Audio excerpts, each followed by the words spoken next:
Guys, kini Amerika menyesal kerana meremehkan Indonesia. Kerana apa guys? Mari kita sama-sama tonton direction bersama dengan Bro Zul Channel. Mari.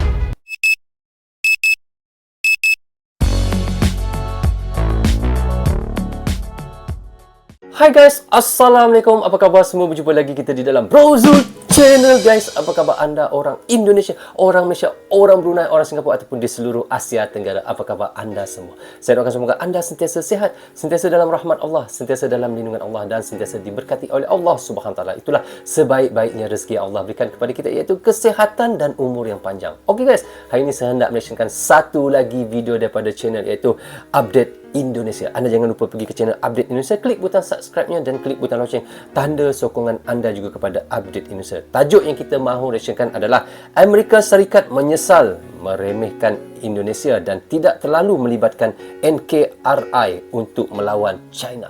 So guys, tanpa basa-basi dan tanpa melengah lagi, mari kita sama-sama tonton direction bersama dengan Bro Zul Channel. Mari.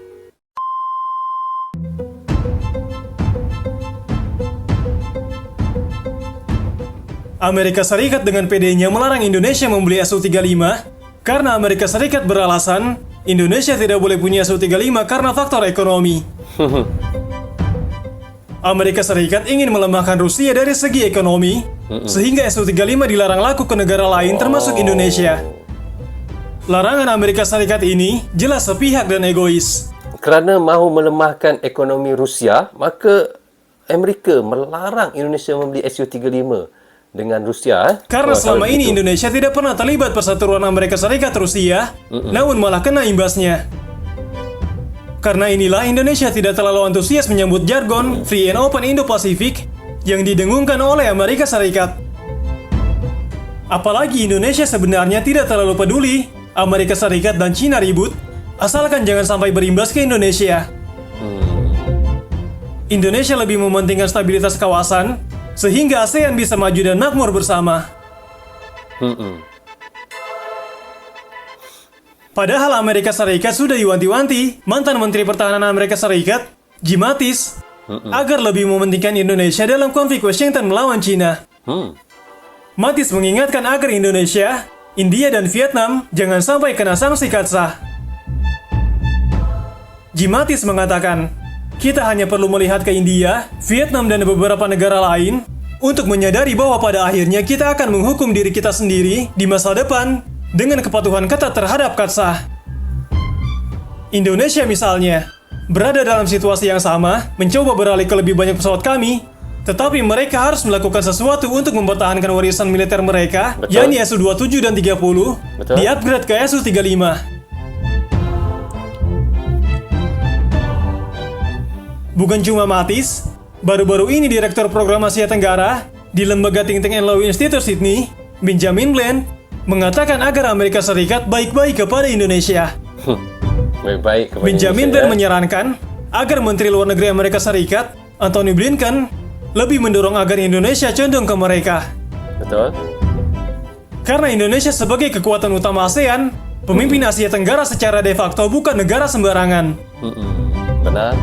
Kekuatan Benjamin ASEAN Bland mengatakan, mereka seharusnya mencoba meyakinkan orang Indonesia dan Indonesia tentang Amerika Serikat dan komitmennya terhadap kawasan Asia Tenggara dan juga negara Indonesia. Benjamin Bland menyesalkan langkah Amerika Serikat yang menganggap enteng peran Indonesia untuk membendung pengaruh Cina di Asia Tenggara.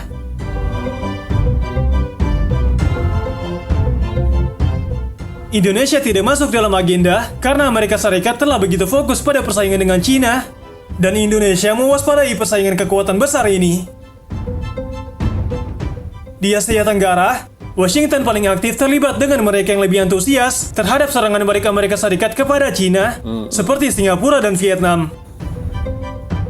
Pelarangan pembelian Su-35 oleh Indonesia juga merupakan hasil dari Amerika Serikat yang meremehkan potensi Jakarta melawan China di Asia Tenggara.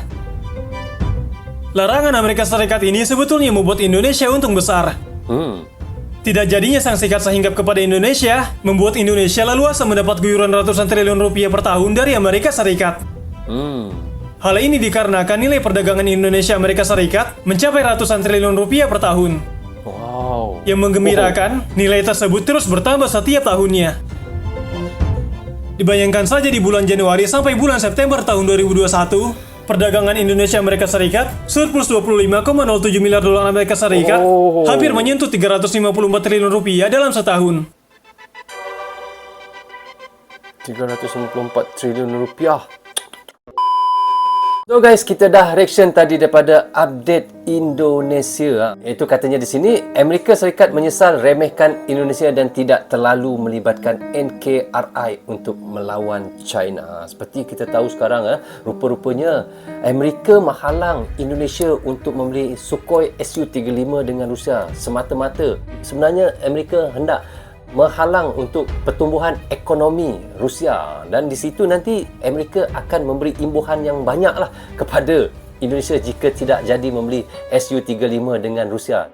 Dan katanya di sini, keuntungan Indonesia mendengar kata-kata daripada Amerika tersebut tadi, setiap tahun daripada bulan Januari hingga September tahun 2021, Indonesia mendapat keuntungan daripada Amerika hingga 354 triliun rupiah ataupun bersamaan dengan US dollar 25,07 miliar US dollar guys. Sampai begitu sekali sampai macam tu banyaknya duit yang Amerika bagi kepada Indonesia jika Indonesia membatalkan pembelian Su-35 dengan Rusia. Saya tak boleh nak cakap bagaimana kan. Tapi itulah yang seperti dikatakan oleh update Indonesia di dalam kontennya, dan saya hanya mereactionkan saja guys. Tetapi apa yang diceritakannya, begitulah yang saya sampaikan untuk anda semua. Walau bagaimanapun guys, saya dengar Indonesia memang hendak juga membeli Su-35 dengan Rusia, iaitu 11 buah, tetapi belum tahu lagi. Dan katanya walaupun sudah membeli 42 buah Rafale daripada Perancis, pembelian ataupun kontrak untuk membeli Su-35 dengan Rusia tidak dibatalkan, masih lagi diteruskan. So, mana satu yang betul? Walau bagaimanapun guys, kita doakan mudah-mudahan Indonesia akan terus makmur saja, dan terus aman, dan terus maju, dan terus meremajakan alutsista yang ada. Itu yang kita doakan, yang terbaik untuk negara kita. So guys, sampai di sini saja untuk reaction sekali ini. Semoga manfaat untuk kami di Malaysia dan untuk anda di Indonesia juga. Jangan berhenti menyokong Brozo Channel. Tanpa sokongan anda tiadalah Brozo Channel di dalam YouTube ini. Bagi anda yang suka dengan cara saya mereaction, anda boleh klik butang subscribe dan klik butang lonceng, tanda sokongan anda kepada saya. Jaga diri anda, keluarga anda, terutama yang anak dan isteri anda. Assalamualaikum warahmatullahi wabarakatuh.